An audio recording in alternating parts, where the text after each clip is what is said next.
Ladies and gentlemen, we're here. I'm part of the Kliq, isn't everybody? Yes! Yes! Yes! I got an idea, yeah. Beat up John Cena!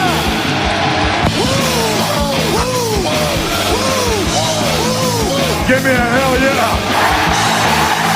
Oh, a little bit of the bubbly. Too sweet!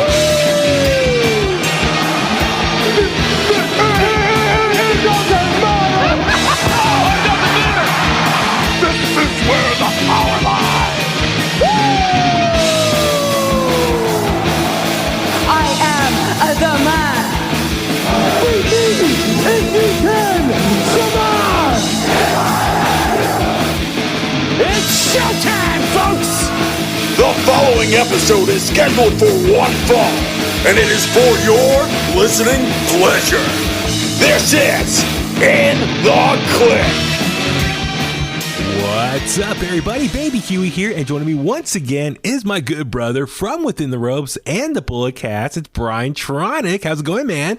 It's going great. Back for another one. Yeah, man. Glad to have you back with us. A lot of stuff to talk about. This is going to be our WWE centric episode of In The Kliq. I feel like so much going on. I feel like one week we do AEW, another week we do WWE. I got to get back into the rhythm of, 2 episodes a week. And I like to divide it in half. One episode, all WWE, the other episode, AEW. So I don't know about you, but I feel like here we are. What is it? 3 weeks now? 3 weeks since WrestleMania. I'm still feeling withdrawals, and I've still been playing catch up personally. Just we were gone for 5 days, and I feel like ever since I've been back home, I've been playing catch up on work and other things, and my schedule's been all over the place. But yeah, how about you, man? Are you still feeling withdrawals? Yeah, absolutely. And I feel the same way about the playing catch up thing too, because I got a whole load of clothes behind me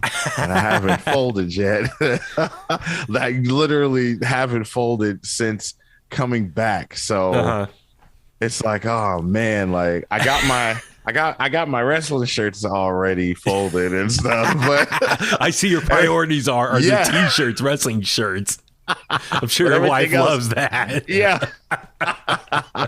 Yes. But I know, man, I was going through my phone and I was like, oh man, there's a bunch of photos I have not posted from our trip, because as you know, and we talked about it on our WrestleMania review, which also kind of recapped our whole weekend, between doing the interviews, going to the events, social media, getting those interviews out there, and then, coming back, trying for me to get back into the groove of things at work, and then and all the other work, I was like, I had not posted just on my personal time, just all the fun photos and of documenting all the events we went to. So I was going through my phone and I took thousands of photos from that weekend.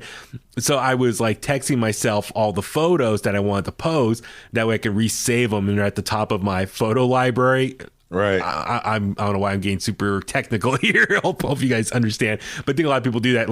I have all these photos, and so I was saving it, retexting to myself, and then resaving it so that at the top of my photo album, and then I'll start posting everything. Because I was like, actually a really good idea. Yeah, that's what I do. So oh man, this is why we need to start doing video so I can show you. So yeah, no, here I'll show you what I did. So that is cool.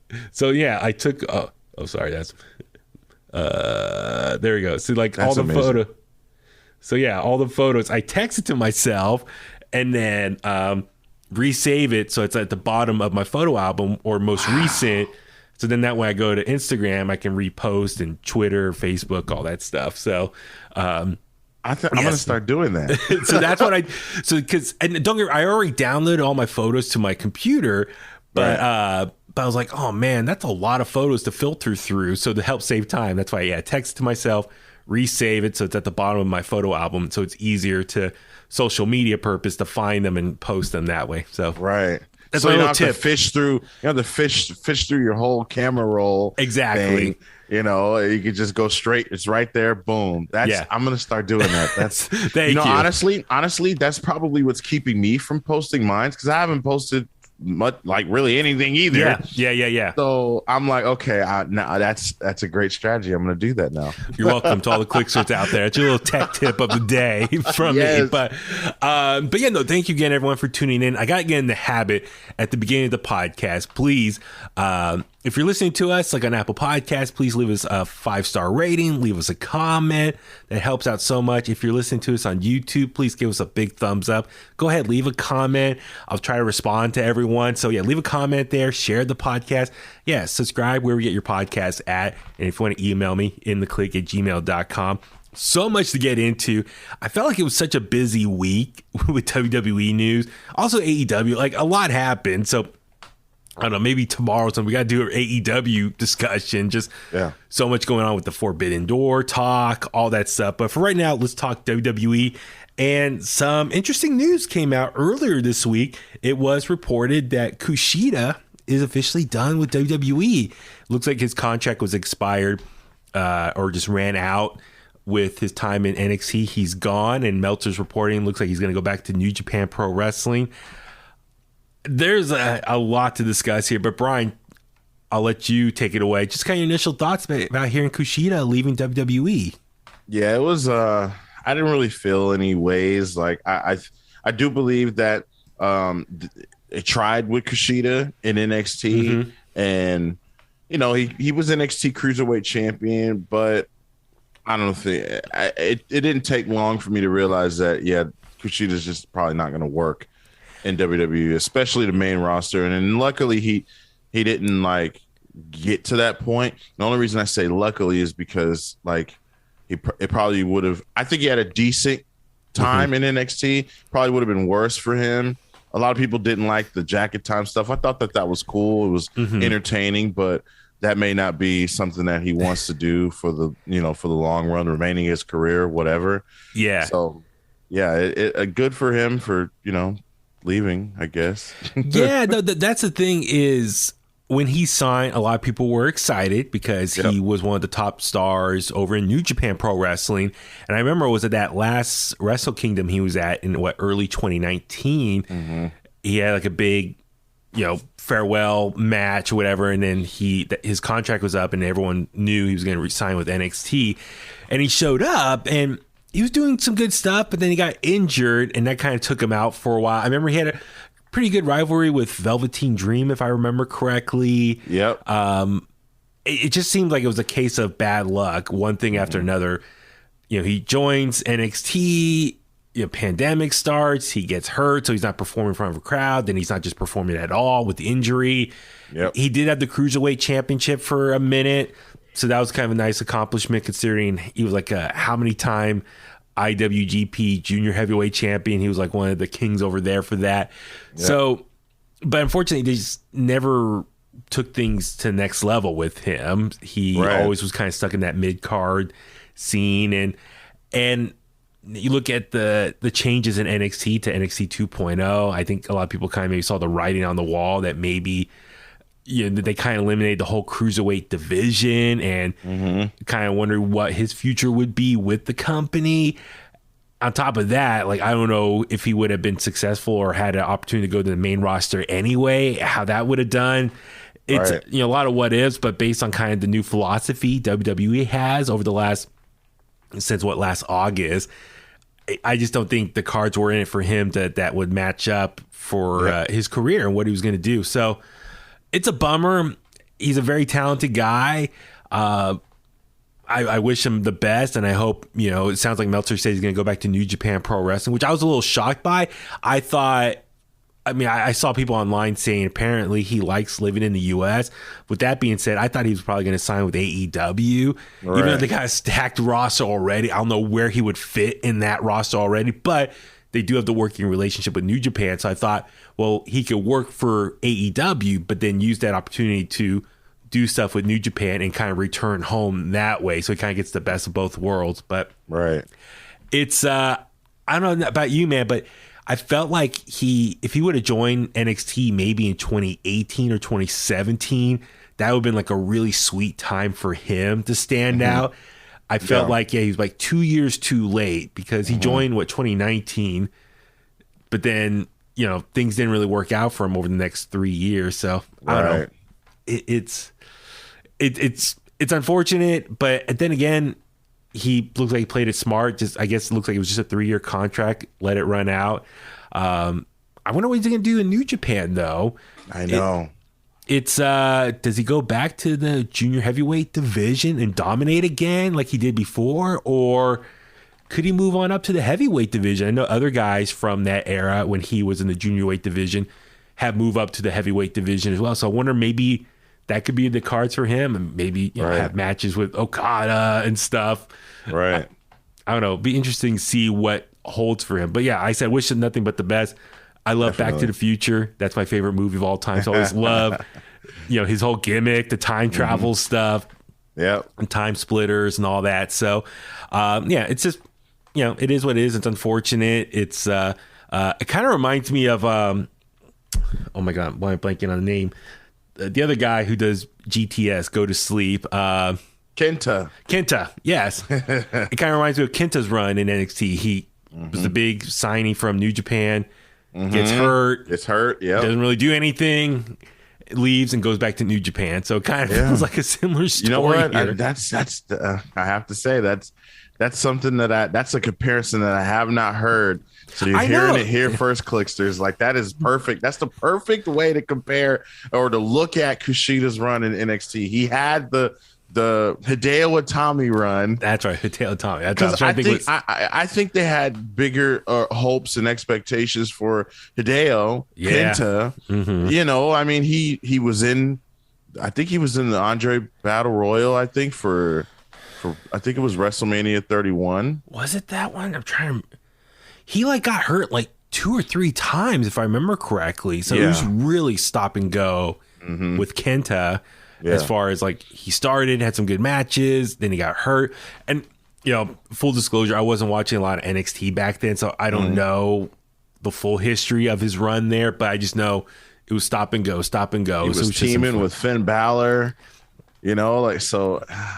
They have history, so it's unfortunate. So, with Kushida, it's just, like I said, the timing kind of sucks because it seems like I said, NXT and WWE's whole philosophy, what they look for in a superstar, Kushida doesn't really fit that mold anymore. So he's probably better off, going back to New Japan and just reestablishing himself. I'm sure he'll have a big homecoming welcome back for everyone. They'll be excited to see him. So, hopefully, earn some good money in his time in the U.S. and I think, if anything, elevated his brand. I think more, Americans, North America, whatever, WWE fans know who he is now. Right. So that raises his stock going back to New Japan. So, I try to look at the silver lining, the bright side of things. It's kind of a win-win for him. So, but I enjoyed what his matches that he did have. So we'll see how it goes, man. And I think he went out on a good note because he did help make Jacket Time work. Yeah, he did help make it work in a short time of living. It was corny at times, but it was entertaining. He did. I like when wrestlers will try something and they'll give it their all, and you can tell they're giving it their all. They don't just give it. You have some that'll give up because they're fed up, right? Yeah, and rightfully so. And on most situations, it's just like, why do they have him or her doing that? But Kushida was, he was doing what they wanted him to do, and he was trying to make it work. And for the most part, it did. Hopefully, he did enough to help Aikman Jero out. Who knows what's going to happen with him now? Yes, I am kind of worried about what his future holds as far as the tag team is done now. Right, what's next for him? Could he get a run in NXT as a single star? I mean, you look at, was it Wesley? Doesn't have a tag team partner right now. Could that work? Or unless they have something else lined for Wesley. I mean, a lot of people are trying to speculate what happens on NXT. We'll talk about that when we talk some NXT stuff later on. Right. Man, it's just, listen, it's not the first time someone's contracts ran out and they just left. And it looks like he didn't burn any bridges. He just said, all right, contract's done. All right, see you guys. So, who knows what the future holds for him? Like I said, wish nothing but the best for him. Right. All right. Let's talk Raw first, Monday Night Raw from this past week. And here's the thing. So we're recording this on a Sunday. So we've had like the full week of Raw, NXT, SmackDown. And specifically with Raw and SmackDown, kind of like my initial takeaways is, and this is something I've been seeing going online for a while now, is the brand split going to end? Should it end? Rumors is it's not going to end, but like... Yeah. We see people on both shows appearing. Like we see Los Lotharios on Raw during the wedding segment. Yep. We've seen like Rhea Ripley and Liv Morgan appearing on SmackDown as of late doing stuff. I mean, people are crossing both shows on a regular basis now. I remember, was it last year? They started the was it once a quarter? People can appear on other shows like once a quarter. What was the term for it? I'm totally blanking on it. I know what you're talking about. It was Superstar Switch, or I don't know. Man, what was it? But you know what I'm talking about. The Kliqsters know what I'm talking about, where it's like a superstar can appear on the other show like once every 3 months, 6 months, something like that. Superstar, I was going to say Superstar Showdown, something superstar. Right. So here we are right now. We have, on Raw and SmackDown, we have one undisputed WWE Universal Champion in Roman Reigns. He has both titles still. We see people appearing on both shows. Brian, let me ask you this, and before we kind of go through some of the highlights from all the shows this week, I just want to get your initial thoughts. Do you think the brand split needs to end? Should it end? Should it keep going the way it is? Like, kind of just, your takeaways from that. I've been saying for the longest that I think the brand split needs to end. Okay. And a lot of people have said, no, it doesn't need to end. And they've said their reasons why, but I feel like I haven't really got to explain why. I feel like the reason why they need to end the brand split is because I feel like they don't have a lot of stars. And when you don't have a lot of stars, you don't have as much interest, right? And I feel like if all your stars, or if you have one star per show, it's going to be hard to keep, people tuned in for Raw for 3 hours and then SmackDown for 2 hours. When you obviously they have more than 2 stars, right? But I'm saying, like, if those stars showed up on both television shows weekly, I just think back to the time.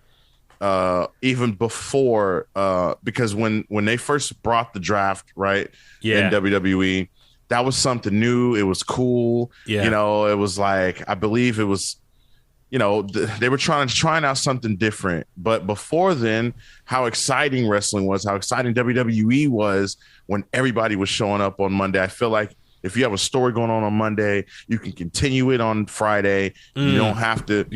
You don't have that thing where you have to now. Okay, I got to find out a story for the WWE champion and the Universal champion. I got to find out for both tag team titles. That's what I feel like. More things get neglected storyline wise, creatively, when you have 3 hours to fill on Monday with this group of guys and girls. And then the same thing on Friday with this group of guys and girls. And it's shown, I feel like, in the last however long, this recent brand. I mean, it's either one is better than the other. SmackDown has been great this year, and then, Raw lacks. Or, oh, my God, Raw's been the best show. And, oh, my God, SmackDown's been the best show. It's been back and forth over the last few years. Yeah, no, you hit it right on the head. A couple things. One, it's really fascinating how, like, Raw right now, I feel like it's been the better show for the last couple months, especially like leading up to WrestleMania. But then, like, last year, SmackDown was the top show, had the more creative storylines or more intriguing, entertaining stuff, just better wrestling, all that stuff. So it's really weird how you have this company, as big as they are, both shows can't be good at the same time. One like lacks compared to the other. That's fascinating to me, just how that work. Like, I don't know if like certain writers only work on one show, not the other. Like, what is missing? The other thing, like, at first I was like, no, I want the brand split to keep going because initially you have such a big roster. That way people who who might, like, if it was just one roster for both shows combined, I was worried that some people won't get hardly any TV time. Right. And I was like, with the brand split, you're kind of forced to have more people on TV just because you only have half the roster over here and the other half over here. So therefore, you got to use what toys you have for that particular show. Right. But the reason I'm kind of getting fed up with that idea, what's kind of getting annoying, is how many damn rematches are we getting and the same feuds carrying over and over? Like, how many times over the last couple months we've seen Alpha Academy versus RK Bro versus Street Profits. Yep. In different combinations, either one versus the other, while the other one's watching, and the other one faces the other one the following week, and then you stretch it out by having one person versus the other person, so their partner's watching or at the commentary desk. It's like we've seen that combination, and I thought WrestleMania was going to be the conclusion. WrestleMania should be viewed as like a season finale. Mm-hmm. It wraps up all the storylines that either you built up from like Royal Rumble or for whatever starting point up until that point. That should be the season finale. Raw after Mania, SmackDown after Mania. That should be like your series premiere, like starting new storylines, new feuds, call-ups, all that stuff. But now it's all carrying over, and that's why I'm kind of furious that Backlash is now called WrestleMania Backlash, because now it's just viewed as best we can, let's do these rematches here. So WrestleMania is not the end point. WrestleMania Backlash is now like the sequel, and like the rematches take place here. I'm like, so all this stuff is like being carried out for another 4 to 6 weeks. I'm like, sooner or later they'll be like, WrestleMania Backlash, too big for one night. It's like every match from WrestleMania is going to be at WrestleMania Backlash. It's going to be a 2-night thing. So I'm like, so I get a little frustrated. So I'm like, listen, if we combine both rosters, if that helps reduce the number of rematches, then I'm all for it. Mm-hmm. I mean, and I feel like if we're getting rematches anyways, I mean, might as well just make all the. I feel like the reason for the rematches though is because you can't mix it up with different tag teams. Like people say WWE don't have a tag team division. Well, it's because they only have now Raw only has 2 tag teams. Well, the tag team division could be 5 or 6 tag teams. Yeah. But because there's this brand split and the majority of the tag teams are on SmackDown or vice versa, then it just that's why we get the rematches on Raw. And then you think the Raw tag division has been heavy with Alpha Academy, RK Bro, Street Profits, and then before you had, and then on SmackDown you had the Usos and Rick Boogs and Nakamura, and then you had Rey Mysterio and Dominic, but then Rey Mysterio, Los Lotharios. Imagine if it was Raiders. Imagine if it was combined, and you can have that combined tag division. It's amazing to me how NXT 2.0. For the most part, been keeping things pretty fresh and rotating through. Or when someone does have a rematch, it's like a few weeks later or like a month or 2 later. A little of experiment I kind of want to do.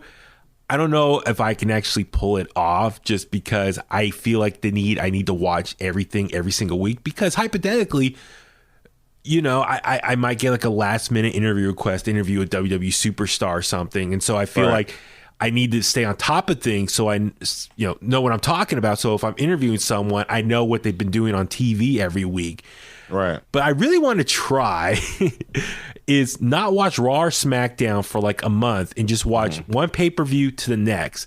Not watch any TV, Raw or SmackDown in between those pay-per-views, and just watch from one pay-per-view to the next. Because we know they do a bunch of video promos and packages that kind of sum up what you missed on Raw or SmackDown over the last month leading into that pay-per-view. And therefore, I'm not burnt out from these matches that are leading up to the pay-per-view that we've seen different combinations on Raw or SmackDown leading up to it. So I almost want to try, like, just watch pay-per-view to pay-per-view, and that's it. And will I find it more enjoyable because I'm like, ooh, this person versus this person. I haven't seen them wrestle on Raw or SmackDown.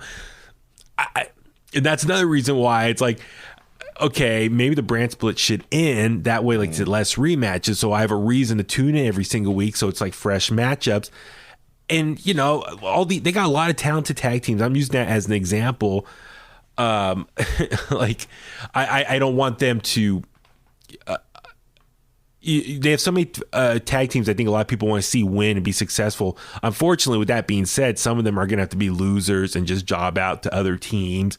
Yeah, it's you see like Los Lotharios. I think they have potential to be a really great tag team, but you know, for right now, they're kind of the guys that put on a good match and then they help put over another tag team. Yep. It is wrestling. You need that. You need, not everyone's going to win. You need losers as well to put over the other talent. So someone you might be on a losing streak because that's their job. It's just to put on a great match and make someone else look good. So yep. I don't know. That was like a big takeaway, and we can kind of go into that. I mean, and then, you know, jumping ahead a little bit on Raw, you know, we saw Street Profits. By the way, are Street Profits going heel? Like, or got a little bit of an edge going? I hope so. It's where was the match? Did I not have it written down here? What was the match? It was Street Profits defeat RK Bro. We saw Montez Ford like signal to the back. The Usos music hit, but the Usos didn't come out, and they used that to distraction to beat RK Bro. So at WrestleMania Backlash, we are going to see RK Bro versus the Usos, winner takes all unification for the tag titles. Finally. Are you okay with that? The tag titles being unified? Yeah, and here's why. Because now, at least if you're gonna, if it seems like RK Bro and the Usos have been the best tag teams in WWE, right? Mm-hmm. I think RK Bro's running out of people to go against, and I think obviously the Usos, not that they're running out, or maybe they're running out, but they're also like really strong because they're with Roman. I feel like now you got to unify the titles. You can't say that RK Bro's the best tag team when the Usos are the longest reigning SmackDown or whatever they say. You know what I mean? And then vice versa. You can't say the Usos are the best team, but then you got RK Bro going on a hell of a run. Yeah. They've been working real. I don't even think I would probably bet money on like WWE. They did not expect that this was going to be and be as successful, them as a tag team. There's no way they saw it that way. I think that they probably thought that it was going to end at some point before WrestleMania, but you know, with how well they work together, the pops that they get, the Randy Orton hot tag, I feel like that's a cheat code for Riddle. But like Riddle's working with a guy who's super over, you know. Okay, well, so a couple things, like, okay. I early prediction, I think the Usos are going to win, so that way they're more draped in gold. Actually, technically it's silver. I wish the tag titles were gold plates, not silver. And hopefully with the merging of the titles, they can get some gold tag titles because. So here's my thing, because I think the RK Bro, as popular as they are, I kind of wonder if it's kind of ran its course. As you said, like, I know they're popular. Shout out, they had that awesome 420 shirt they released at WWEshop.com this week. But they follow a very specific formula every single match, and I kind of worry people are going to get burnt out from it. As you just said, Riddle takes the beating the majority of the match. Randy comes in with the hot tag. Boom, they win.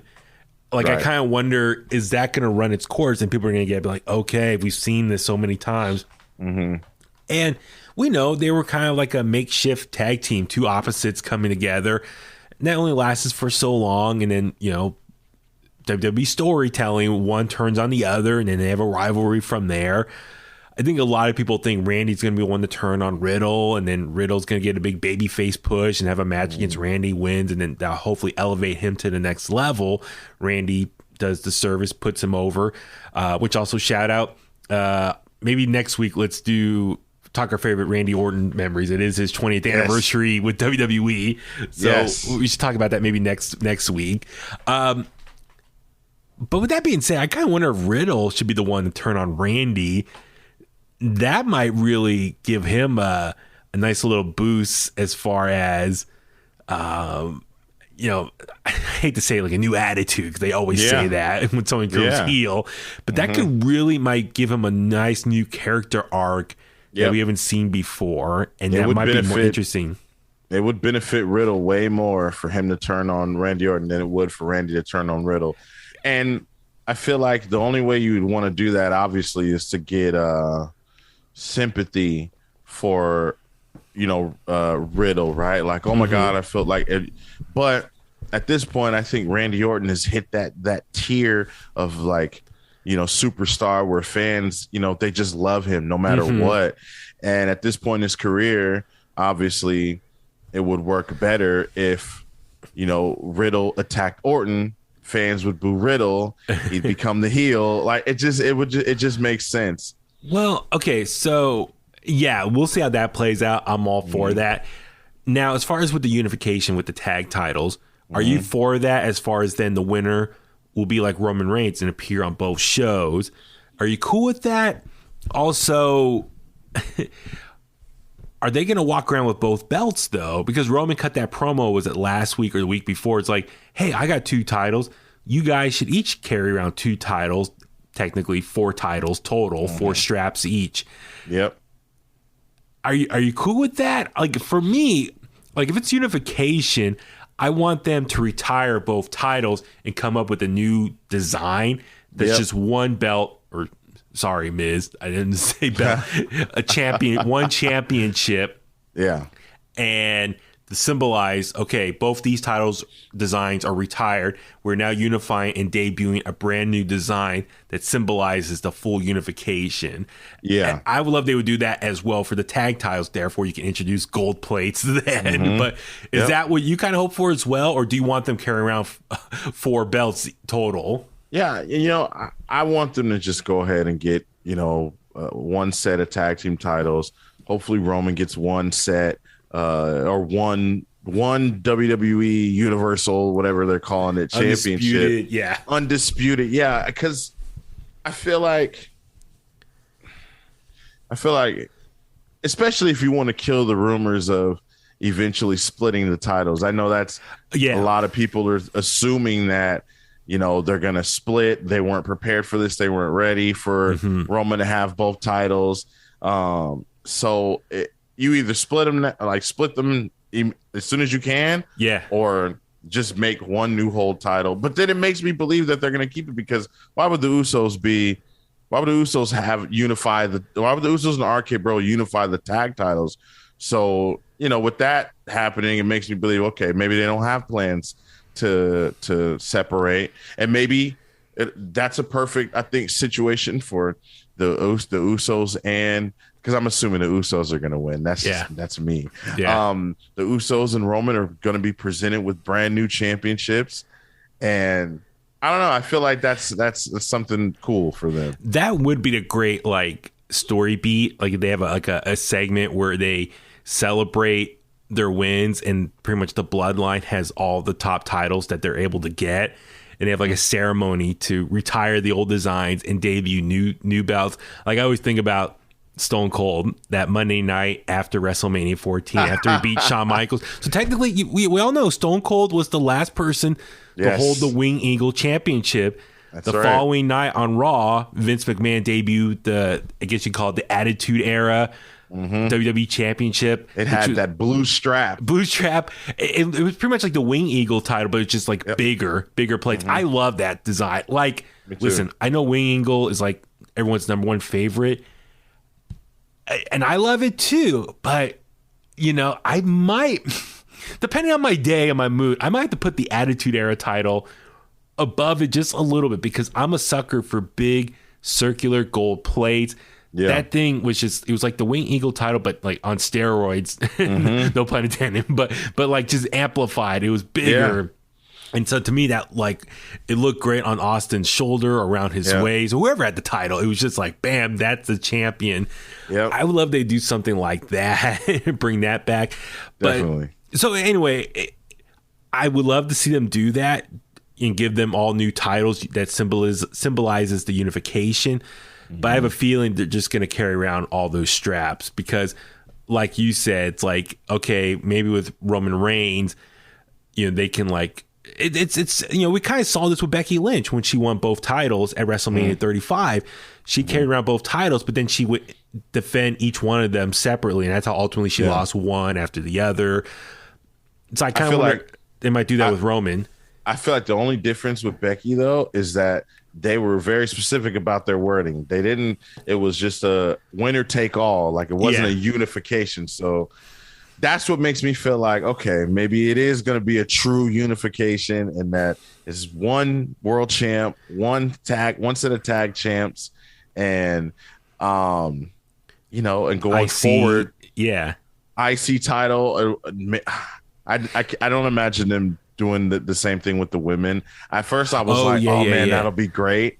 I was like, that'll be great if Charlotte was able to beat Ronda at Backlash, right? And oh my gosh, Charlotte, Bianca. But it seems like Bianca's got a lot. She's going to have a lot of people going after her championship. She has a lot of people on the Raw roster that could go after it still.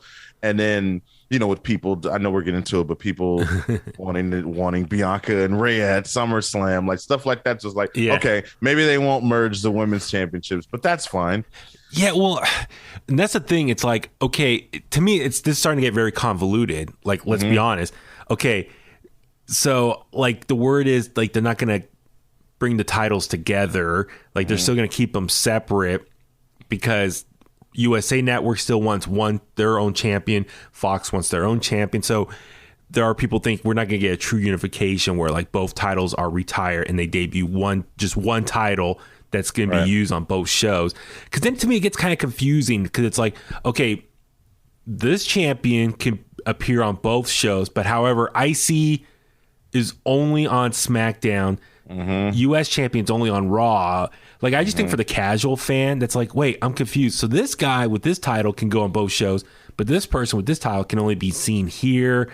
That's what to me gets a little messy, and that's why I don't think they're going to do a full unification. I think at some point maybe Roman drops one of the titles. That could be for Cody Rhodes. Yep. And then as you said, the women's division, like there's no. It doesn't look like they're going to do unification. So Raw or SmackDown are going to be separate. So I think it just gets a little messy. I did saw a meme online. Someone posted how cool it would be if Cody beats Roman, takes both titles. And since, remember, was it 10 years ago, he debuted brought back the old IC title design. How cool would it be if he won the WWE Championship, he brings back the Wing Eagle title design. Right. That'd be kind of cool. That's just fantasy booking. That would be cool. Yeah, like I said, I know we're running really long talking about this, but that like the whole unification is connected, I think, to where the brand split lies. I mean, there's a lot to think about there, and so we'll see how WrestleMania Backlash goes. I mean, I know we're rambling on talking about this, but let's get through Backlash, see how that plays out. You and I both agree, think the Usos going to win because I think that really will symbolize how dominant the Bloodline is, like the top faction in the company. They got all the top titles that are available for them respectively. Roman has both championships. They have both tag team titles for the Usos. How that plays out afterwards is yet to be seen. And like I said, we could keep talking about it, but what's the point with all that? And so, with that being said, I also wanted to get your thoughts on, with Monday Night Raw, Cody Rhodes has been the big thing. And we talked about this last time. We kind of teased it. We haven't had a chance to kind of, let's discuss Cody Rhodes' run so far in WWE. Here we are. It's been 3 weeks now since WrestleMania, since he returned with the company. For you, I would love to know your thoughts on Cody Rhodes' run thus far. We loved his entrance, great dramatic return, crowd popped. We were there in person. We had so much fun. And then we went to the Raw after Mania. We saw his promo, and he more or less explained himself why is he back in WWE from a kayfabe standpoint. He wants to win the WWE Championship, the title his dad never had, which is very interesting to hear because if you really think about it, in the last 6 years, his journey away from WWE, it's like he's been trying to do stuff that his dad never did, or he's trying to like I feel like in some ways live up to his dad's legacy. Right. Like we saw him win the NWA World's Heavyweight Championship from Nick Aldis at All In. He won the Ring of Honor title. So he's been a world champion in other promotions.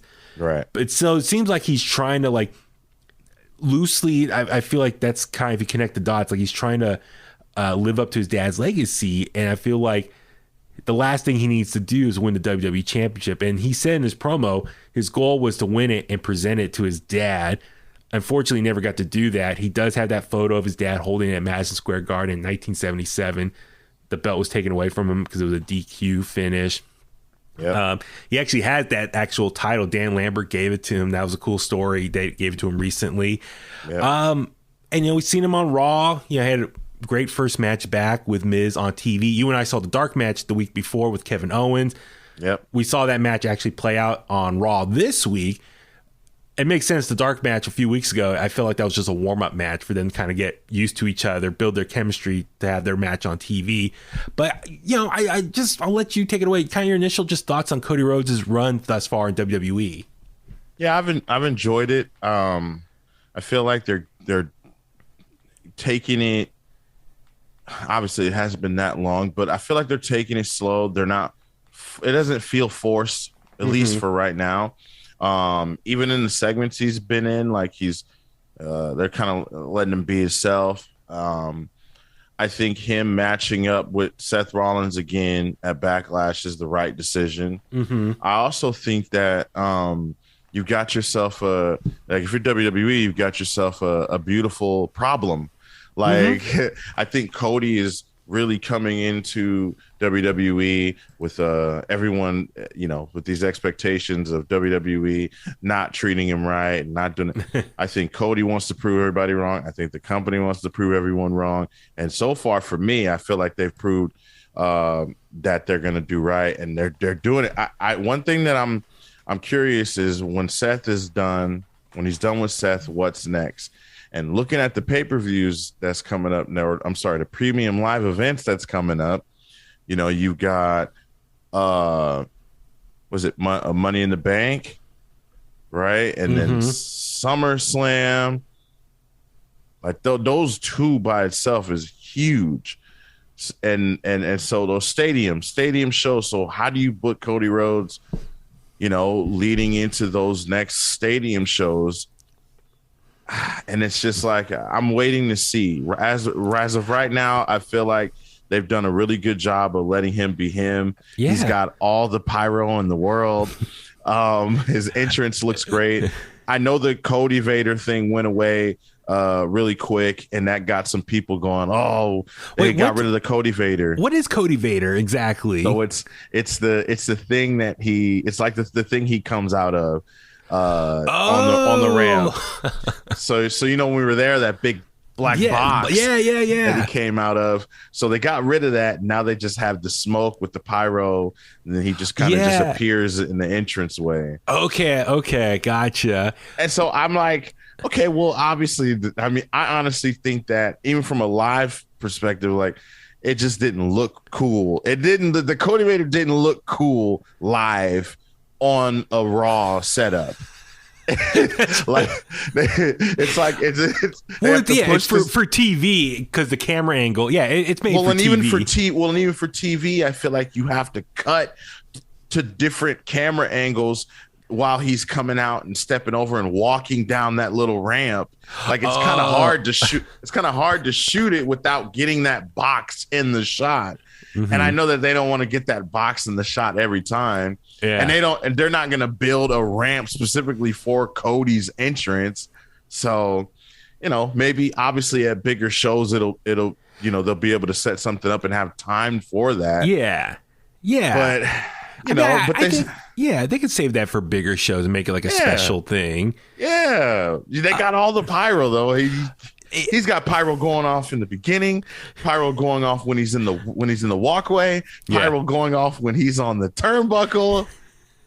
Well, here's the thing. It's amazing. Like, I love how they've been treating him over the last 3 weeks so far. It's amazing. Like we talked about before, like how often does it happen? How rare is it you see someone from a competing company get brought over and have the the same exact presentation.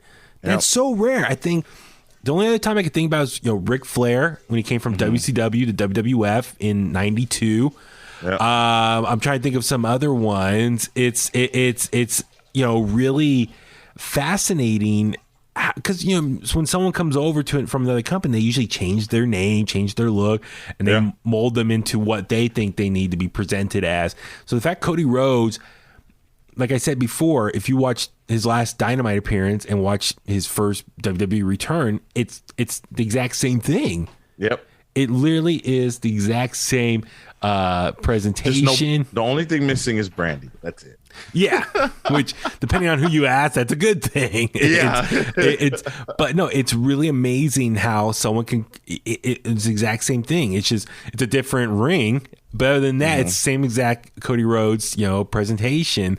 And his matches so far being back. Okay, he had Kevin Owens in the dark match. Mm-hmm. He had The Miz on his first batch back, and then Kevin Owens again on TV. Mm-hmm. And they've been good matches. It's Cody. And again, I think Cody fits in. He just, everything about Cody Rhodes screams sports entertainment. I know he says he's a wrestler, but Cody, like he's an entertainer. He knows the way. He knows how to wrestle the way, they want WWE superstars to wrestle. Mm-hmm. I think he does it well. He does it very well.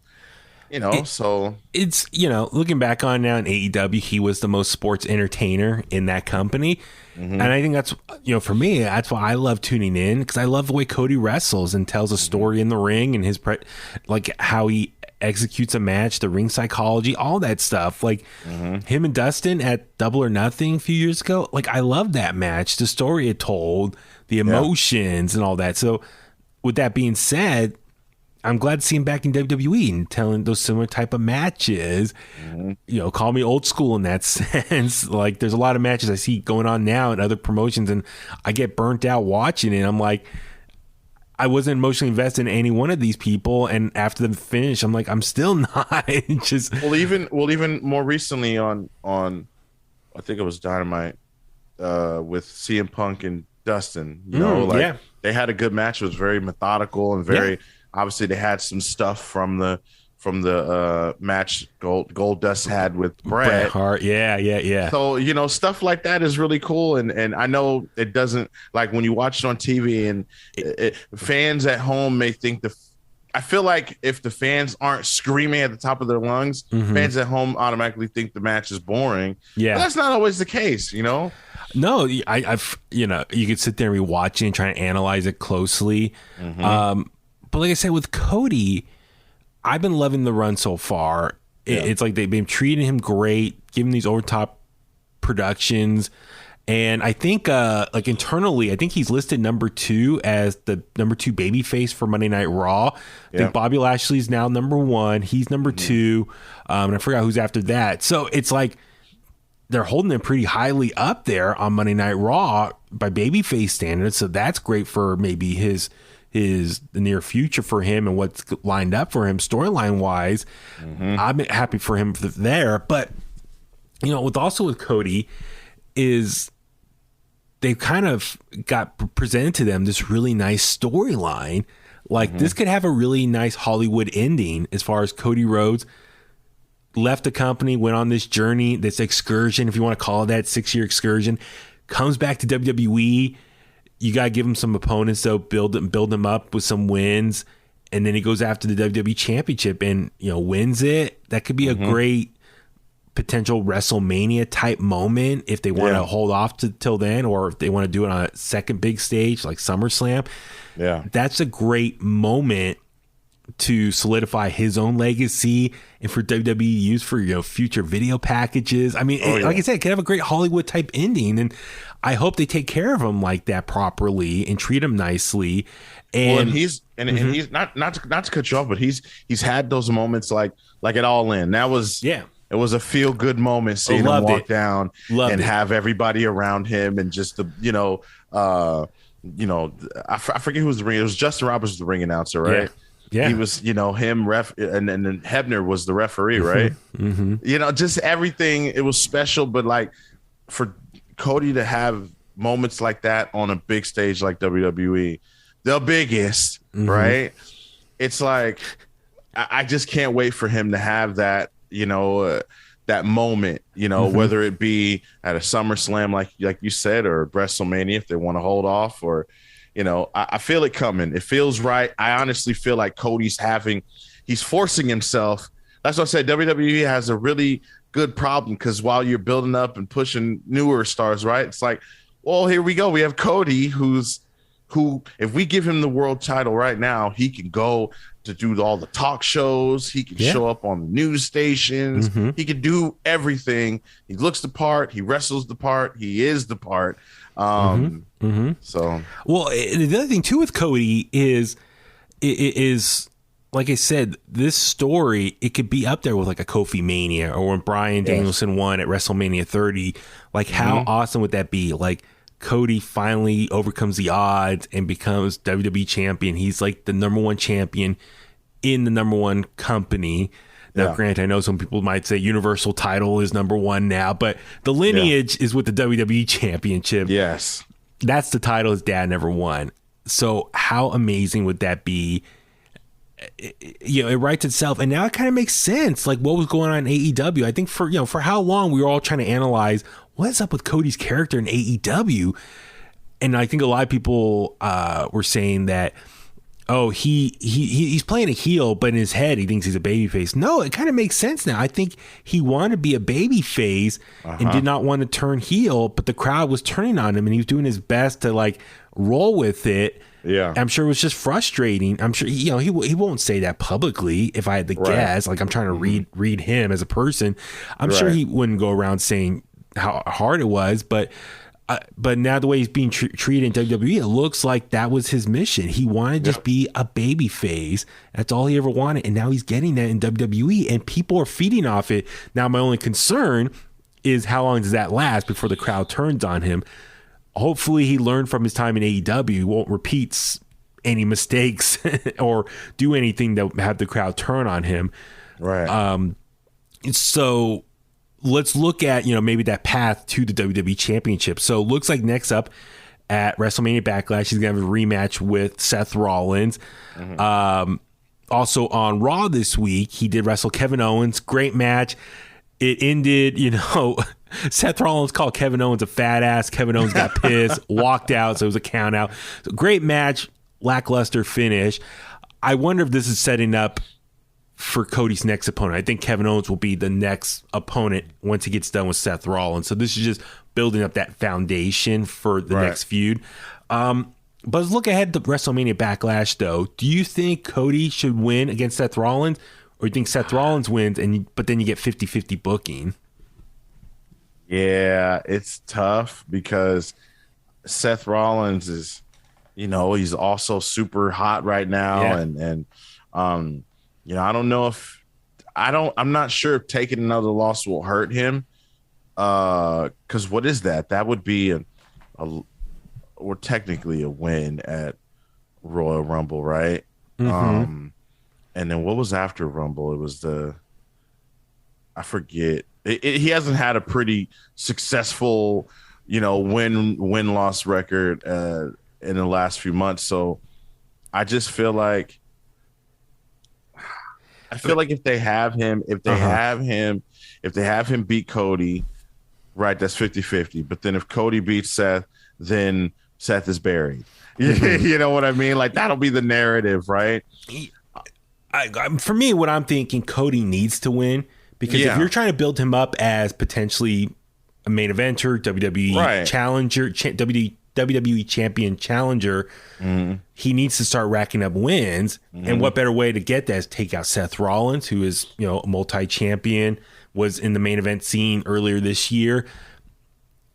The only reason I can see him losing is Cody needs to learn from that. That's the only silver lining. Even though I hate 50-50 booking, the only thing I could see is Cody can use that loss, learn from it, and be like, okay, I thought I was working my way up. I got knocked down, and I got to work my way back up again. That's the only silver lining I can see with that. But I feel like it's more important for Cody to win and start racking up victories.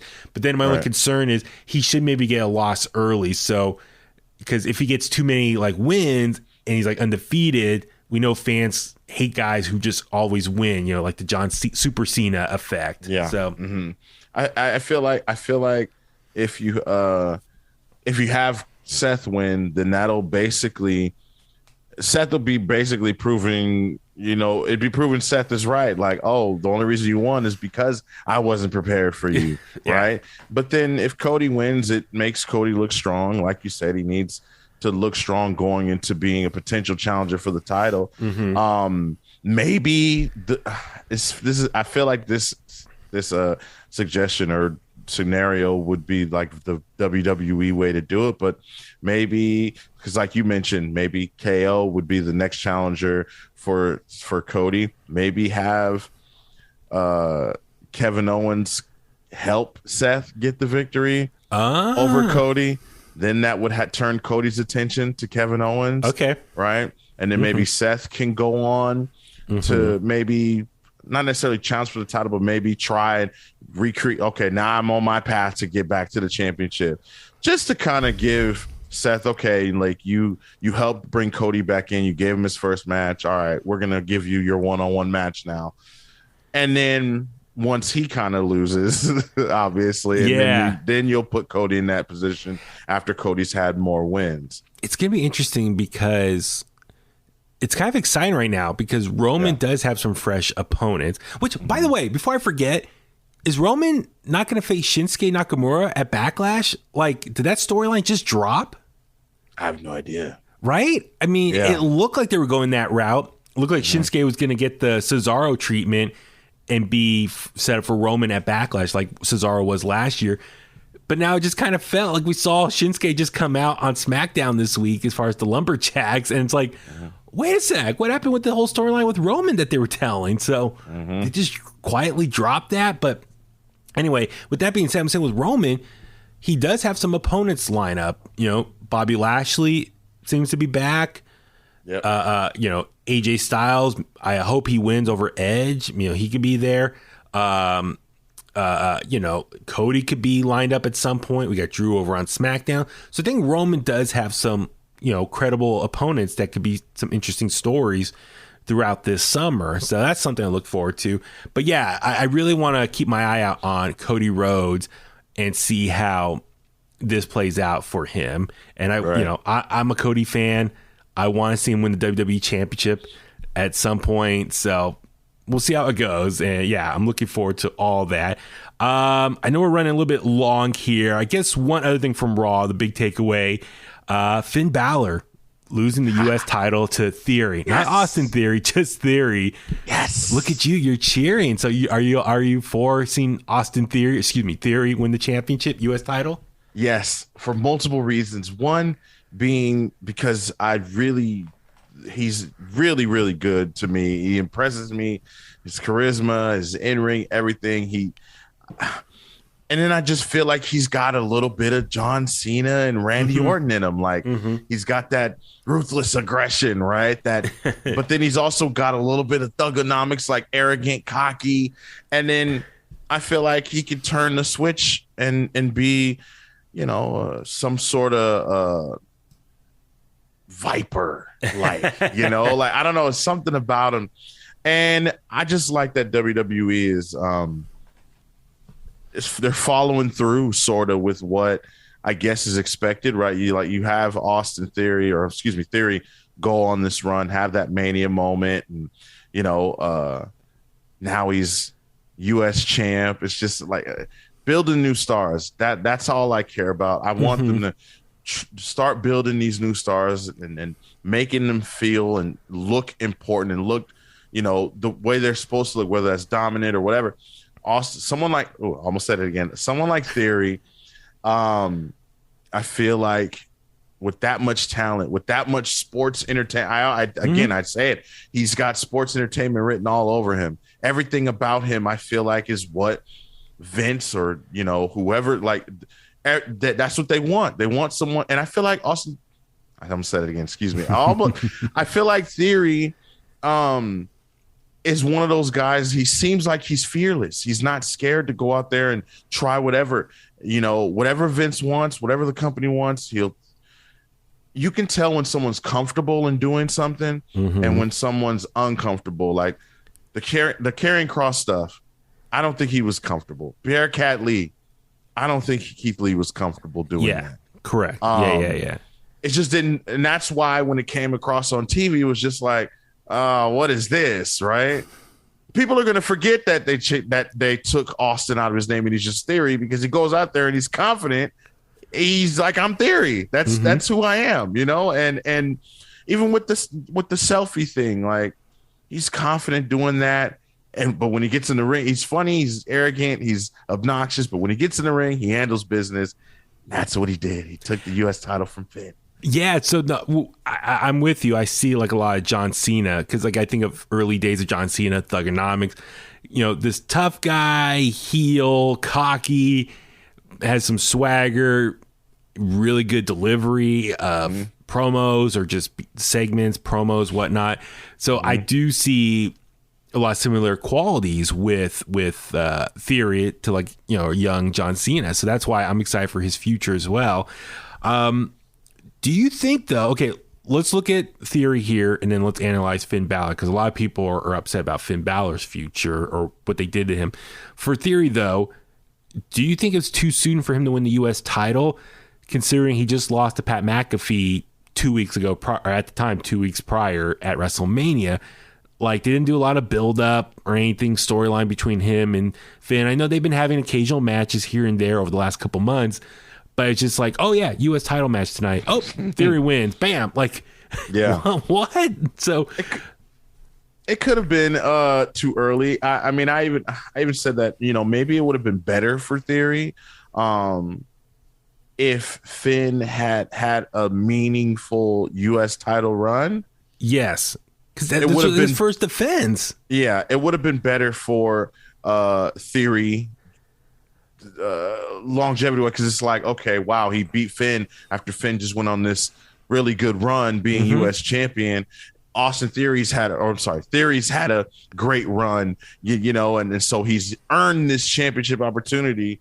But, you know, hey, that's the way it happened is how things happen in WWE now. I just wish, you know, they would have done, like, give Finn some wins on Raw. Yeah. And then have the actual match at Backlash, and then have Theory win it there. Win it on a pay-per-view on a bigger stage, technically. Like what's happening with Ricochet right now. Like, he's having matches, he's winning them. You know, that's good. That's exactly. But okay, so now looking at Finn Balor, a lot of people are upset. Yeah, he didn't have the U.S. title for that long. He loses on his first defense to Theory. A lot of people are just, you know, frustrated with his run back up after a very successful second run in NXT. Back on the main roster. It's been kind of lackluster on SmackDown. He got it looked like he was going to have a big feud with Roman, but he got just pushed to the side for John Cena for that SummerSlam last year. Yep. Gets drafted over the Raw. Just been kind of floating around, doing his thing. You know, he had the match with Roman where, you know, he's a demon, but he fell off the rope break. A lot of people just laughed at that finish. You know, he's on Raw. No explanation after. No explanation. But he's on Raw, wins the U.S. title, but loses it a couple weeks later, just on his first defense. A lot of people are curious about what his future. It's like, okay, he's been on the main roster, or, you know, made his debut 6 years ago. It's like, what's next for Finn Balor? What is his place in the company? Is he just going to be a guy that's going to put on quality matches with other people and just put over younger talent? Yeah. Could he be, I hate to say it, knock on wood, a lot of people think, could he be future endeavored at some point? You know, release? I don't want to see that happen. Yeah, me neither. Is he being punished for, you know, do people upper management think he's just injury prone because he won the U.S. title that first night, but they had to relinquish it after getting hurt? It's amazing though that they treat him like this, considering when he goes out there, he's so over with the fans. The crowd still loves him. He has like that Jeff Hardy pop when he comes out to the ring. So I don't know. I don't know what's next for Finn Balor. I mean, we can just wait and see. I'm just posing those questions just rhetorically, like there's something to look at for Finn Balor. But my silver lining with this for Theory's win is hopefully the U.S. title will get elevated a little bit more, since he's on a Vince McMahon guy, someone that Vince says will be a future, you say Universal Champion? I think at WrestleMania. Did. Yeah. So he's aligned himself with Vince McMahon. He's like Vince McMahon's protege. He's got the loud personality, John Cena qualities, as we mentioned before. With that being said, for the U.S. title's sake, it probably will be elevated much better being with Theory. Yep. So maybe that's a good thing. Yeah. I hope so. So a lot of stuff, questions here to think about moving forward. Like I said, I hope Finn still does well. I know Finn's 40 years old, so I don't know how much more what else they're gonna do with him. I hope at some point he gets a better run at some point, but I don't know. We'll wait and see.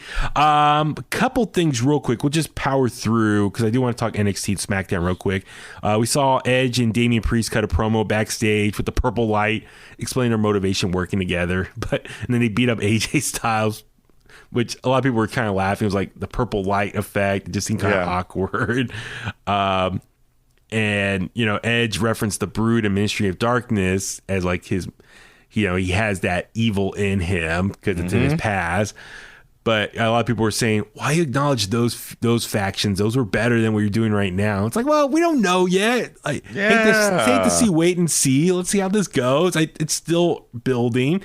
With that being said, we saw Rhea Ripley and Liv Morgan lose to Sasha Banks and Naomi for the women's tag titles.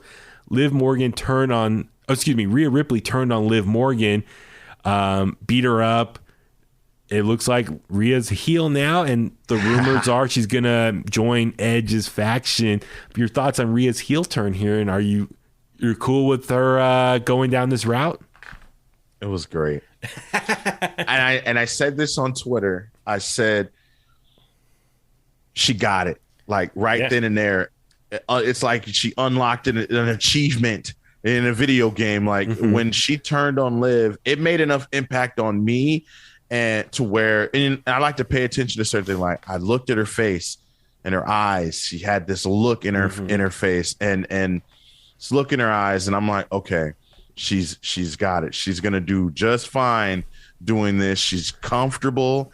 I think that she's a good baby face and likable, smile and stuff. But when she was coming up in NXT, she was tough. She was tough. Even in NXT UK, she was tough. And she was like an anti-hero in some ways, like in the middle. Yeah. So I feel like this is going to be perfect for her.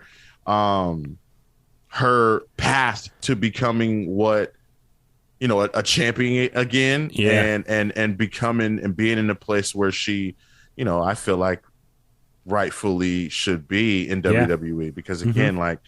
And if you're a babyface in WWE, I feel like you have to be super cheesy, super, like they say, like kissing babies and talk shows and stuff like that. Not that Rhea Ripley can't do anything like that. It's just hard. Like people love to hate and they hate to love. You know what I mean? Yeah. Take that however you want it, Kliqsters. No, I get what you're saying. Like I think character-wise, this could be really good for her. Yeah. Someone turns heel, and I think we like that redeem story where they eventually go babyface again. So it's like, they come up, they come back down, go back up. So, and I'm excited though to see what Edge can do with this faction as far as, adding more pieces. So Rhea could be really fun. And I want a real quick note. People were upset about, him making that comparison or bringing him up saying that, those were better back in the day. Those were better back in the day. But you can argue that the potential members are a lot tougher in a sense. I mean, you had a lot of mixed in the ministry. You had Midian and Viscera and, the Acolytes and, a couple, random people. But like, Edge is tough. Damian Priest is tough. Yeah. Rhea Ripley's tough. The rumored Tommaso Ciampa maybe tough, like guys and girls who could be world champions on their own. Obviously you got JBL who went to become a champion. Yeah. But Midian, he just got naked. Yeah. but no, I'm saying like the potential. I think this will elevate all their stocks as far as working with Edge, who is a Hall of Famer, one of the all-time greats. This could be all great for them, elevate their value. And then you look at, for Rhea Ripley, if this can like kind of, reformat her a little bit and like elevate her to that world title picture. It looks like the path might be Rhea versus Bianca at SummerSlam. So if Rhea goes on a tear, I didn't notice it at first, but I guess I saw it on Twitter. People took screenshots like the last couple of weeks when Rhea's been walking, it's been like purple lights in the background on WWE TV. So it's like, okay, so it's kind of foreshadowing the purple, like what Edge has. So it's like calling her. She's going to get to that. And that's so cool, man. Yeah, those little details. It's like, wow. Credit to WWE for that, because that stuff like that is really cool. And it doesn't happen often. At least it hasn't happened in, a while. So when they do stuff like that, that means they're really trying. They're trying to be creative. They're trying to, I think as a wrestler too, someone who is like Rhea Ripley, like you appreciate, I'm sure she appreciates that. Like, know, so they're trying, guys. I know. My only thing, if I had to be critical, is I kind of wish this heel turn would have happened at Backlash. Like, I feel like these major story beats should have been saved for the pay-per-view. But then again, you got television, you got billions of dollars in these TV deals, so you got to do some major stuff there as well. So I see both sides, but I kind of wish they could have took their time a little bit, maybe build up more tension, and then the payoff, the heel turn would have been at WrestleMania Backlash. Right. Now another tag team's gone from the women's division. So for Sasha and Naomi, not a lot of competition right now. So we'll see how that tag team division, plays out, with credible opponents for them. They really do need to establish more female tag teams for them, just to give them some more matchups. Right. And so, I'm excited for what Rhea can do. One last thing. God, I know there's been so much, here. Sonya Deville's promo, she attacked Bianca Belair, then Bianca attacked her back. Adam Pearce only fined her $1. Sonya Deville was so pissed. I didn't realize this at first, but then I saw some other people talk about it. Like, people are saying, it's a bad story. Like, Sonya's just, attacking these people. But now I kind of, someone explained to me, Sonya this whole time has just wanted to be a wrestler again. And so, kayfabe, she's an authority figure, but I think her heart wants to be a wrestler. So she's attacking Naomi because she wants to get a match out of it so she can be a wrestler again. She's attacking Bianca and made herself her next opponent because at the end of the day, she just wants to be a wrestler again. Right. I know it's a little of a clunky storyline how they're getting there, but that's what I saw someone pointing out. I'm like, oh, okay, that kind of makes sense. Like what Sonya's doing here, she's using her power to get back what she really wants to be at the end of the day. It's just a WWE superstar. And rather play in the ring and then being an authority figure wearing a suit. So so they're gonna have a match next week. I assume Bianca should win, even though it's in her hometown. We know hometown competitors don't win, but I think this one you need to win. And then I would imagine, if I had to guess, Becky will show up and it'll set up a rematch for WrestleMania Backlash between the two of them. God, so much happened on Raw this week. I do want to acknowledge I enjoyed the lie detector segment with Kevin Owens, Chad Gable, and Ezekiel. As silly as this whole Ezekiel, is he really Elias storyline? It's goofy. Kevin Owens, Chad Gable, been doing awesome selling this. It was a lot of fun. The lie detector, it says Ezekiel wasn't lying. He really is the brother of Elias. So it was fun. The last thing I do want to touch on for Raw this week was the wedding. Between Tamina and Kazawa and Reggie and Dana Brooke. It was a train wreck of a mess, but at the same time it was so funny. And the MVP of this whole thing was R-Truth. How about you? Any takeaways from this whole thing? No, I agree. It was they made something that could have been bad really, really good. Like, it was funny, it was entertaining. I like that. I almost forgot that the 24/7 championship was even incorporated. I knew that's how we got here. Yeah. But I didn't really see the ending of it ending up so smoothly that like, because usually 24/7 championship segments are all over the place. You don't really know what's going on. It doesn't really look good, but this one looked good to me. I mean, it's not too often. We know when a wedding segment happens in WWE, it's going to end in a mess, chaotic. The only good wedding, I guess technically is two: Macho Man and Elizabeth, and The Way with Dexter Lumis and Indy Hartwell. Every other wedding segment into like a craziness. R-Truth, to give him credit, dude, he is a comedic legend as far as the crowd was trying to turn on this segment, and he was talking back to them, and he was telling quiet, and he was doing a great job trying to keeping them in control while everyone else is trying to do their part. My only thing is I was confused, though. Was Tozawa, was he nervous or having cold feet? Is that what they were trying to tell with him? And then Tamina was rotating people, and at one point she was standing with Dana. So were they trying to say that they were really in love the whole time? A lesbian couple, but then they switched it up, and I was like, what's going on here? I'm trying to understand this whole thing. Right. Yeah, I don't know. It seemed like they just wanted to get the oohs and ahs. Yeah. Right. And then they definitely got that. But then when you think about it, it's what was the reason? Did Tamina, would she not make up her mind? Maybe she was plotting. Maybe if I get with her, it'll be quicker for me to get the championship. Wait, who's champion going into the wedding segment? Now I'm Dana blanking. Brooke. Dana was still champion. Yep. Okay, so maybe. Okay, that makes sense. I don't know. I'm just thinking maybe she thought, okay, well, no, let me go here since I'm going to stand next to her to get the title. Okay, okay.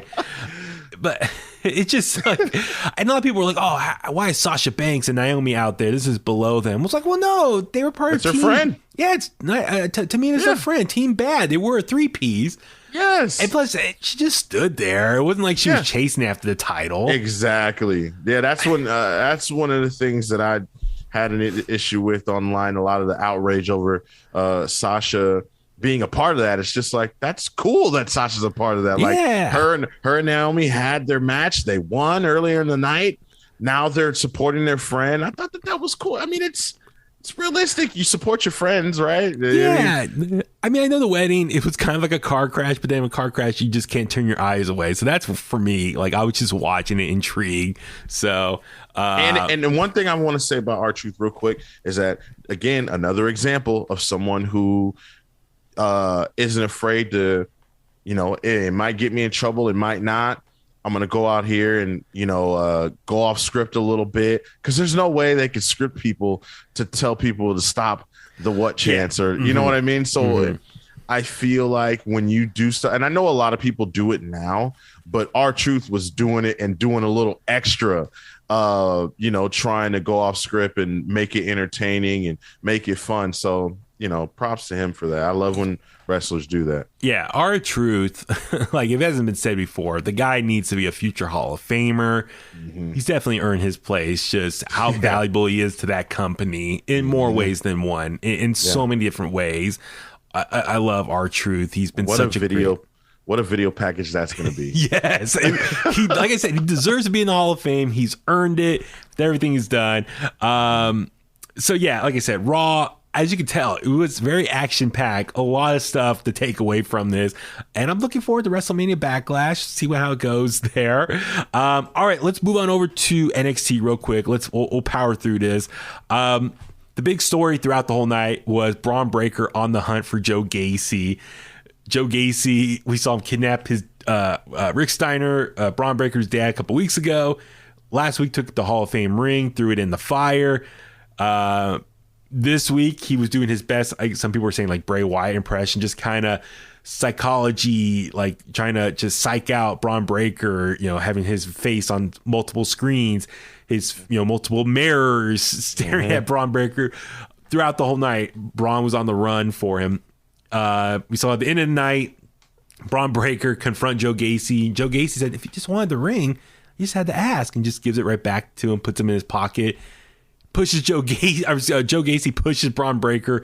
He falls, And then all the Truads, is that the term? Druids. Druids, I think sorry. it's Druids, yeah. Druids just surround him and like, I don't know what they were doing. Like, were they trying to be like zombies and eat him up? Like, I don't know. What did you think about this whole Bron Breakker, Joe Gacy story throughout the night?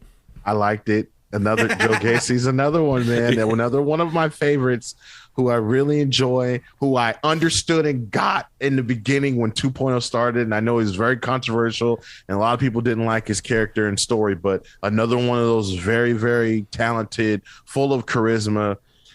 And I think he's the perfect opponent for Bron Breakker, breaking away from the Tommaso Ciampas and the Dolph Zigglers and stuff like that. Yeah. I think he's the perfect opponent. And I like it. I know a lot of comparisons to Bray Wyatt, but, you know, Joe Gacy, he could, if this is an attempt for WWE to repackage, like, I guess, give a character like Bray Wyatt, then okay, I'm cool with it. I don't see, like, he's obviously not Bray Wyatt. Bray Wyatt's Bray Wyatt. He made you feel a certain way. Yeah. You know, Joe Gacy, I still feel is still coming to his own. And if this is a merger of, I feel like it's Bray Wyatt and Undertaker sort of like merging together and giving us Joe Gacy.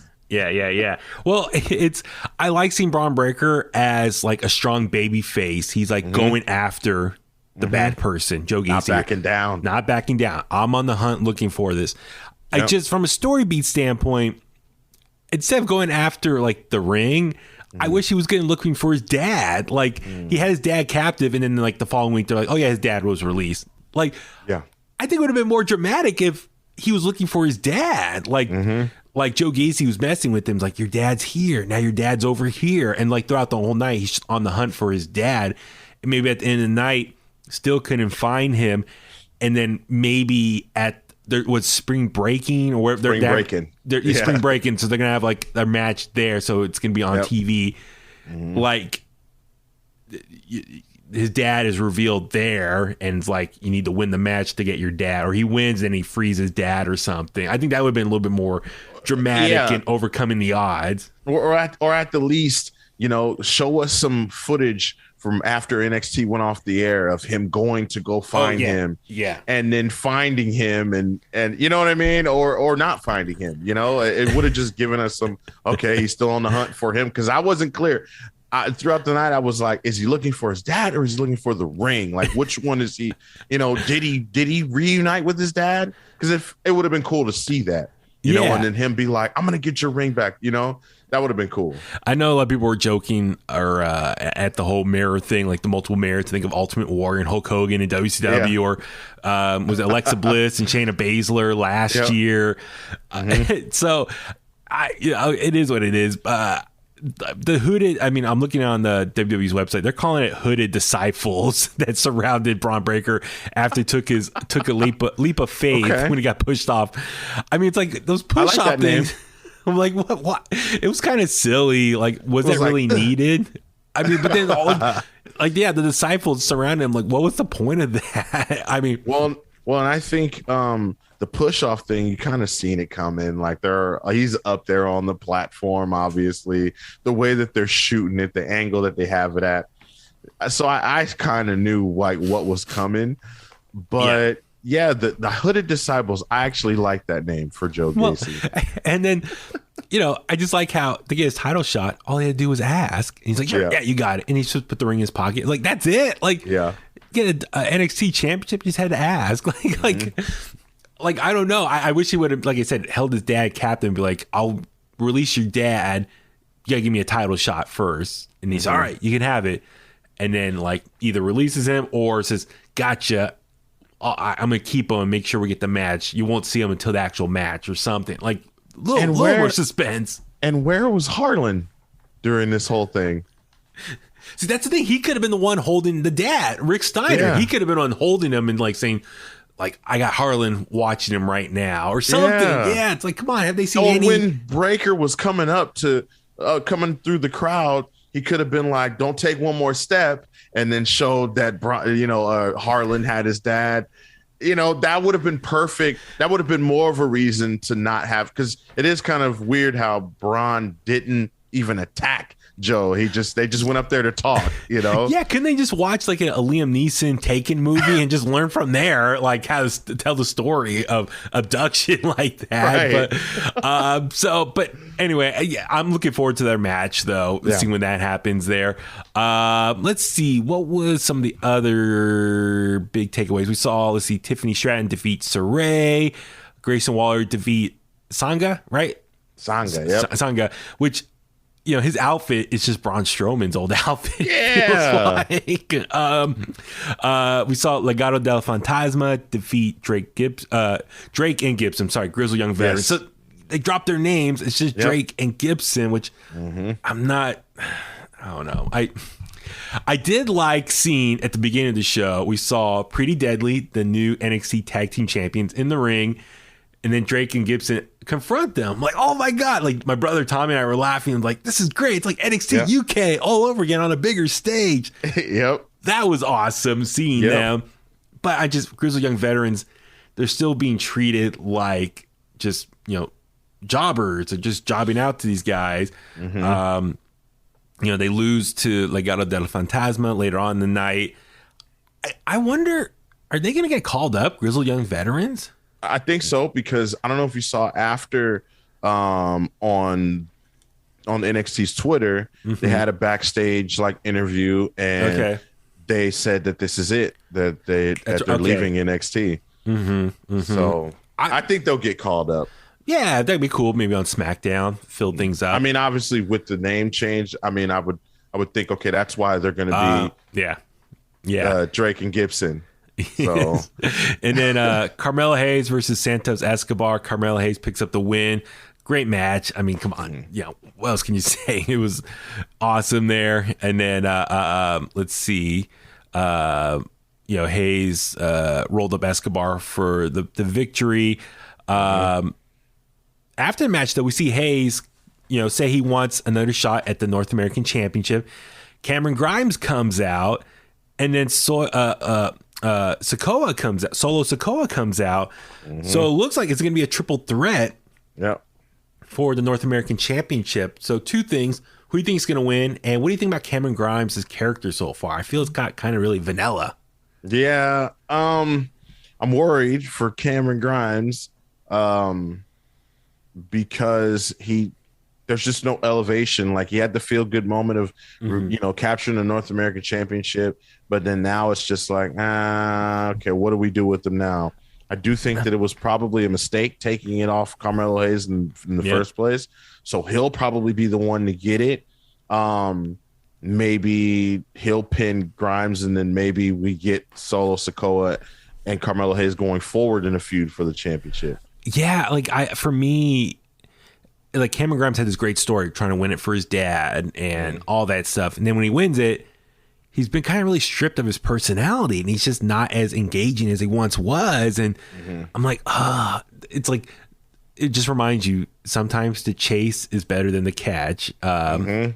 Yeah. So it's like him going on the journey to get the title is more intriguing now once he's champion. It's like, oh, where do we go from here? And it's like, is it buyer's remorse? Like, man, we should have probably kept it on Carmelo Hayes. Or so it's gonna be interesting to see who wins that. It's like I could easily see them putting it back on Carmelo Hayes just because he was just more entertaining as a champion.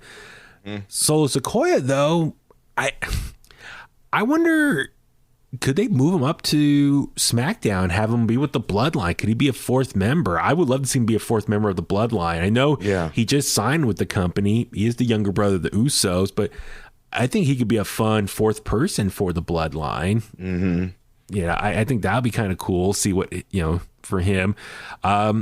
So, yeah, I mean, I could kind of see Carmelo Hayes winning it back, and then maybe Cameron Grimes can move up to the title picture. I don't know. I mean, there's so many different ways you can go, but I feel like, you know, Cameron Grimes has just been kind of lackluster as North American champion. And not necessarily his fault. I mean, he's just doing what's given to him. So, I don't know. Yeah, we'll see. We saw Natty defeat Tatum Paxley, submitted. Tatum Paxley. Which I think is good for Natty. Like, they're building her up some wins over the NXT roster, and then therefore when Cora Jade gets her revenge, it's going to mean more because she took out not only a WWE Hall. We know Natty's going to be a future WWE Hall of Famer. She's a world champion, but she's been beating up everyone else on the roster. So to kind of get revenge on behalf of the NXT 2.0 roster, Cora Jade, it's going to mean a lot more. Yep.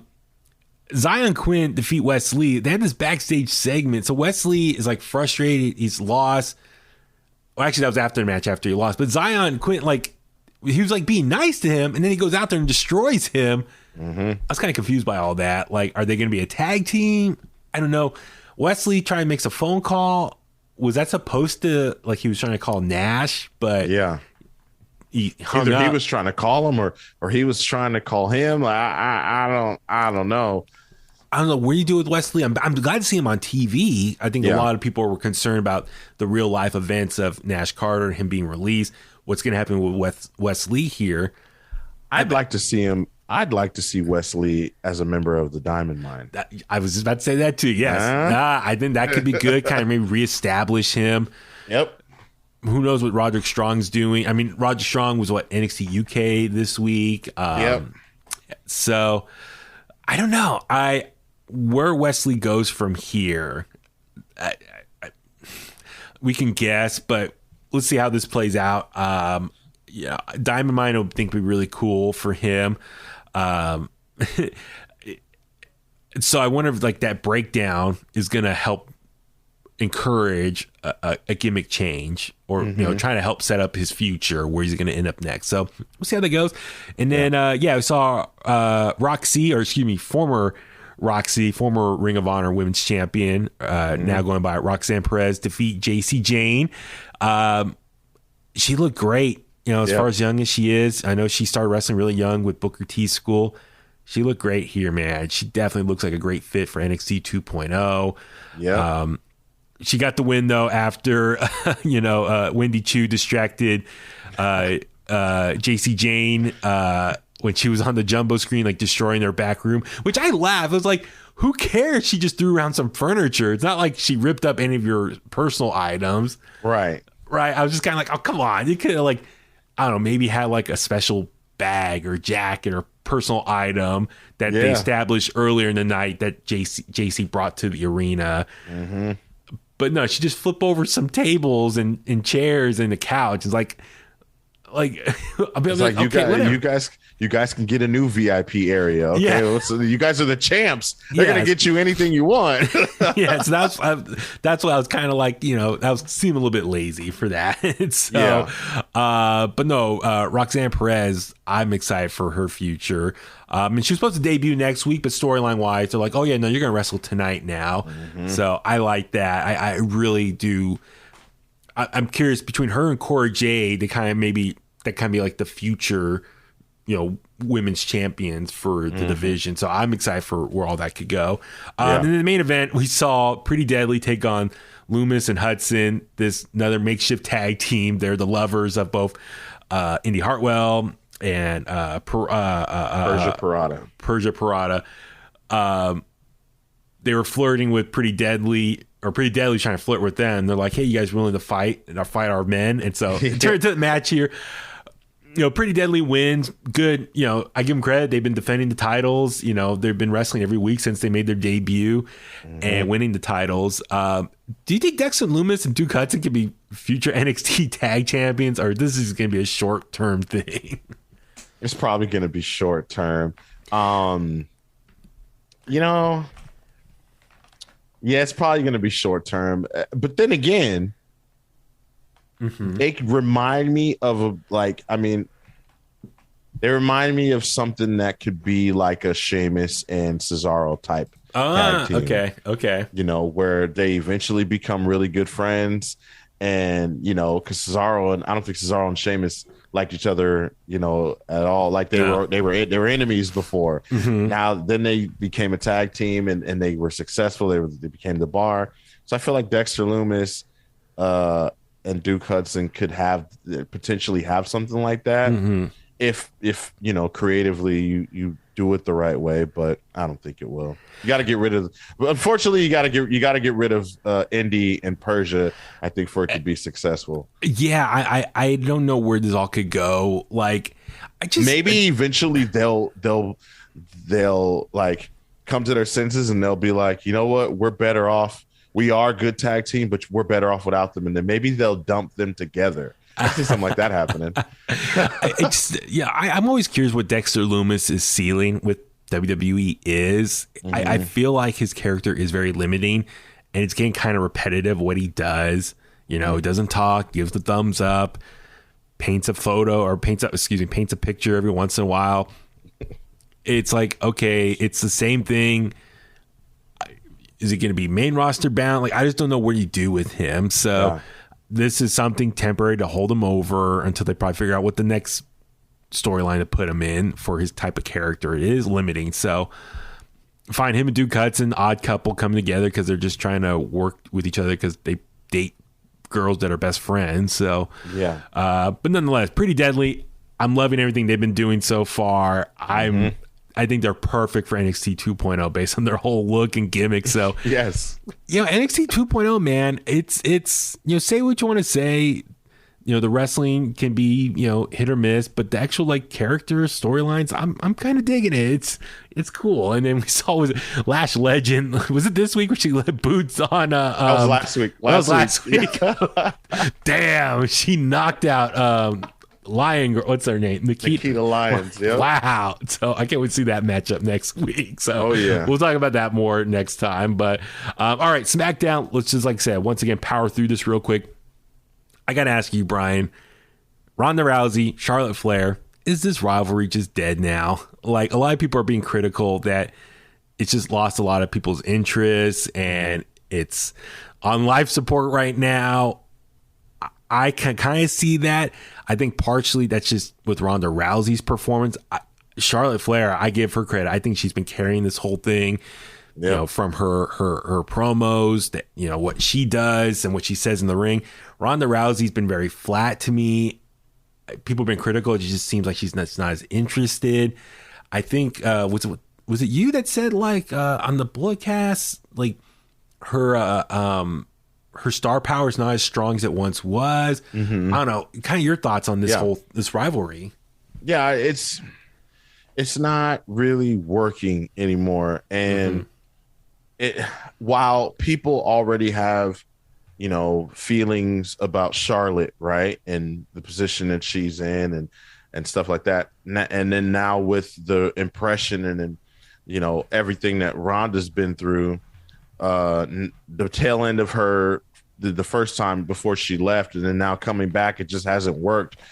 It's just, that's a recipe for disaster, I feel like. And while Charlotte obviously is the better wrestler, the better performer, the better entertainer of the two, I think the stardom for Ronda Rousey's worn off. I think she's not that special attraction, UFC star and or content creator or musician that's coming from the outside that can put on good matches. I think she's, to a lot of wrestling fans, average at best. And, her mic skills are not really that good. And so, I think it's time to wrap it up at WrestleMania Backlash. But now it's just like, what do you do? Like, I know they so badly probably want to put the title on Ronda, but, obviously the reception will be blah, but then like Charlotte, obviously I want Charlotte to keep the title, but people are going to have stuff to say about Charlotte too, but I think they're willing to live with that, right? Because they're going to say whatever about Charlotte. That's just what it is. But Ronda, man, I don't know. Cause if she loses, how do you build her up? Like, how does she continue going forward? I mean, I'm sure all this, the WrestleMania match and maybe this WrestleMania Backlash moment was for her to finally recapture the championship. But how's she gonna hold SmackDown up with not being able to cut a promo and Thank you. No, you're right. I mean, I'm with you. I think Charlotte should win because I think she's just a better performer for sports entertainment. Yeah. However, I could see them putting the title on Ronda and just feeding her the same opponents that Charlotte went through, so that way it looks fresh. Like, oh, look, it's fresh matchups for Ronda Rousey. Well, yeah, because you are limited on who's available on your roster. And I can see, if Asuka comes back in the near future, Bayley in the near future, I don't know what shows they're going to be put on, but I can see, like, let's put the belt on Ronda so that way on paper it's fresh matchups of the same people that Charlotte already went through. Yeah. Maybe put Charlotte off TV for a while, kind of, make people miss her. So when she comes back, it's a bigger deal. I don't know. I'm with you. And like a lot of people were complaining about this segment, just how they're trying to flip the table, the contract signing, but like Charlotte couldn't find the kendo stick right away. It just, people thought it was just a really poor execution. Drew Gulak, though, we have a chance to talk about this. Last week debuted as like a backstage interviewer. Yep. This week comes out. It's kind of like an assistant for Adam Pearce. I don't know. What do you think about this new role? I mean, I guess I'm for it if it just gives Drew Gulak some more TV time, and if Sonya Deville is transitioning back into like a full-time competitor in the ring, Drew Gulak can kind of inherit that spot. Yeah, I'm all for it. I like it. I like when they use their wrestlers for anything, whether it's wrestling, I don't managers, authority figures, things like that. I think Drew Gulak is a new face that we're not used to seeing on Fridays. So that's, and again, he can always transition, and there may be something creative will come about it, and he'll come back to being a wrestler one day. Who knows? Yeah. Let's see. We saw Xavier Woods defeat Butch, which Butch is missing again. He got so angry, he ran through the crowd. Is that supposed to be a shot at Jeff Hardy for erratic behavior, leaving through a crowd? That's what some people were saying. I'm like, I don't know. I don't know. I think that's too much. We saw Gunther defeat Teddy Goods. I think that was his name. Gunther just looks badass. Riddle defeat Jey Uso. So it's just building up, for their tag team match against each other for WrestleMania Backlash. Natty working double duty this week, also appearing on SmackDown. Her and Shayna Baszler confronted Sasha Banks and Naomi, so it looks like that's going to be their next opponent. Cool. I'm excited for that. Give Natty and Shayna Baszler some TV time. And then Madcap Moss defeated Angel Garza, and it looks like we got a new babyface on the SmackDown roster. Now that Madcap and Happy Corbin are no longer affiliated with each other, Madcap looks like it's starting a babyface run, and a lot of people are actually kind of digging this from what I was kind of reading on Twitter. Now, granted, I wish he would, with the debut as a babyface, drop Madcap and go back to Riddick Moss. Yeah. But a lot of people are like, this could be a fun babyface to cheer. What are your thoughts on Madcap? I feel the same way, and I want to say, see, guys, getting new stars, getting new people, fresh faces who can be baby faces and get wins on their own. So congratulations. So I applaud Corbin, because Corbin was the one who made him so obnoxious and was, to the point. And Corbin himself is so obnoxious that it was easy for them to turn Madcap Moss into a baby face and have him, kind of now be in this position now where okay, you got another guy. But Madcap Moss, I do think hopefully they change his name. I'm afraid that it'll probably be Moss, if anything. I wish they would have, changed the name back and give him new gear. Like really reestablish him, reset him as a baby face. Yep. But, I enjoyed his matches with Drew McIntyre earlier this year, and he does have a bubbly personality that I think could transition into more of a babyface persona. So I think, there might be something good here. Who would have thought the guy that was running after the 24/7 title a couple years ago now could be a bright star? Definitely build him up in the mid-card division. Looks like he's going to have a match with Happy Corbin at WrestleMania Backlash. So I see Madcap winning there and going on a little bit of a run. I think, build him up and see what they can do with him within the next 6 months. So that'd be exciting. And then the main event, we saw a lumberjack match between Drew McIntyre and Sami Zayn. Sami Zayn's been running away from Drew, so let's do a lumberjack match. It didn't really work out. Drew McIntyre went flying out of the crowd, took out over the ropes, took out a bunch of the lumberjacks, and then Sami Zayn still ran off. So they didn't do their job. Adam Pearce comes out and says, yeah, next week it's going to be a steel cage match. So I'm excited for that. I think, we talked about Cody Rhodes earlier, and Cody should be built up as like a legit opponent for Roman Reigns down the road. Yeah. I'm really torn, though. I love Cody Rhodes. I want to see be a champion. I do want to see Drew McIntyre win another WWE championship in front of a live audience. Yeah. That show in September in the UK, I really hope he wins a title there. Yeah. That would be amazing for him in front of his hometown crowd or audience or country or continent, I should say. Yeah. Mm-hmm. That's why I think maybe what Roman has both titles, I don't think they're fully going to unify them into one belt. Yeah. I'm sure one's going to probably break off at some point. So I hope maybe Drew wins there at some point, or is it possible if they do a story to get him there? Right.